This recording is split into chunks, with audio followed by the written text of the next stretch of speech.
जानबूझ के इस तरह से गाजियाबाद के जरिए या किसी और जगह से जिस तरह से एक समुदाय को उकसाने का, भड़काने का, सड़कों पर लाने का प्रयास किया जा रहा है, मैं इसका कड़े शब्दों में जो है इसका विरोध और निंदा करता हूं।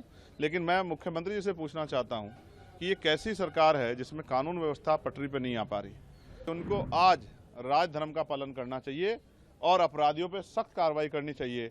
यूपी में जिस तरह से लगातार कानून व्यवस्था दम तोड़ चुकी है, ध्वस्त हो चुकी है, ये फिर से जो है उसी का एक उदाहरण पेश हो रहा है। लगातार कमजोर वर्गों के लोगों पर हिंसाएं हो रही। 4 दलित समाज के लोगों की हत्या हुई जिसमें 2 छोटी बच्चियां थी। फिर लखनऊ में, प्रदेश की राजधानी में, एक दलित समाज के नौजवान की, अमन सोनकर की पुलिस द्वारा हत्या कर दी गई। और अब बहराइच की घटना, मुझे जिस व्यक्ति की जान गई है उसके लिए मुझे मेरी संवेदना उसके परिवार के लिए, और जिसने ऐसा किया उस पर सख्त कार्रवाई हो। लेकिन हम इस बात को भी इग्नोर नहीं कर सकते कि जिस तरह से जानबूझ के इस तरह से गाजियाबाद के जरिए या किसी और जगह से जिस तरह से एक समुदाय को उकसाने का, भड़काने का, सड़कों पर लाने का प्रयास किया जा रहा है, और लगभग इस बार तो जो है वो सफल भी हो गए हैं कि हिंसा जो है जिस तरह की होती दिखाई दे रही है, मैं इसका कड़े शब्दों में जो है इसका विरोध और निंदा करता हूं। लेकिन मैं मुख्यमंत्री जी से पूछना चाहता हूं कि ये कैसी सरकार है जिसमें कानून व्यवस्था पटरी पर नहीं आ पा रही। मैं ये भी आग्रह करूंगा कि सब लोग शांति बनाए रखें, और मैं राजनीतिक दलों से भी ये कहूँगा कि राजनीतिक नफा नुकसान को ना देखते हुए सब लोगों को राजनीति से ऊपर उठ के प्रदेश की कानून व्यवस्था सही रहे, इसका ध्यान रखते सब लोगों को शांति की अपील करनी चाहिए।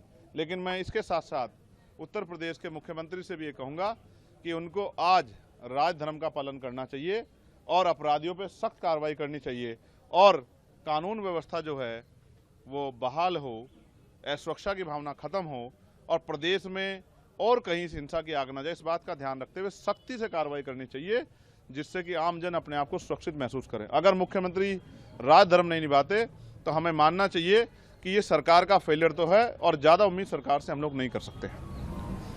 यूपी कांग्रेस राष्ट्रीय अध्यक्ष अजय राय ने कहा है कि पूरे प्रदेश में जंगल राज है, बहराइच में गोलियां चल रही है, मुख्यमंत्री जी को इस्तीफा देकर मठ में वापस चला जाना चाहिए। ठीक है, ये उनका अपना निजी बयान है, मगर मैं आपसे फिर ये कहूँगा कि जब धुआं उठेगा तो सवाल पैदा होंगे। तो इसके लिए कौन जिम्मेदार है? मैं तो जिम्मेदार नहीं हूँ। मुख्यमंत्री कुर्सी पे कौन है उत्तर प्रदेश? चंद्रशेखर थोड़ा ही है, योगी आदित्यनाथ बैठे हैं। तो अगर उनकी सरकार में लॉ एंड ऑर्डर फेलियर हो रहा है तो इसकी जवाबदेही भी उनकी है। जब अच्छी बातों का श्रेय वो खुद लेते हैं, तो ये जो इस तरह का अपराध हो रहा है, इस तरह की हिंसा हो रही है, तो उसका श्रेय भी उनको लेना चाहिए, और उनको जवाब देना चाहिए कि वो बड़े बड़े दावे करते हैं कानून व्यवस्था के। आज कानून व्यवस्था कहाँ है? कौन सुरक्षित है उत्तर प्रदेश में? लगातार क्या बहन बेटियों पे हमले नहीं हो रहे हैं? लगातार क्या तमाम तरह से दलितों पे, मुसलमानों पे, पिछड़ों पे जुल्म नहीं हो रहे हैं? क्या लगातार नौजवानों पे जो है हमले नहीं हो रहे हैं? लगातार किसानों पे हमले नहीं हो रहे हैं? कहीं गुलदार से लोग परेशान हैं, कहीं जो है भेड़ियों से लोग परेशान हैं, लोगों की जीवन रक्षा भी हम लोग नहीं कर पा रहे हैं। तो सरकार कर क्या रही है और किसके लिए काम कर रही? मुझे बड़े दुख के साथ कहना पड़ेगा, उत्तर प्रदेश में जो सरकार है मौजूदा, उसकी संवेदनशीलता जो है वो मर गई है, जिसका खामियाजा उत्तर प्रदेश की जनता को चुकाना पड़ रहा है। मुख्यमंत्री राजधर्म निभाएं और सख्ती से निभाएं, और जिस तरह की उद्दंडता करने वालों पर सख्त कार्रवाई करें, जिससे कानून व्यवस्था बहाल हो।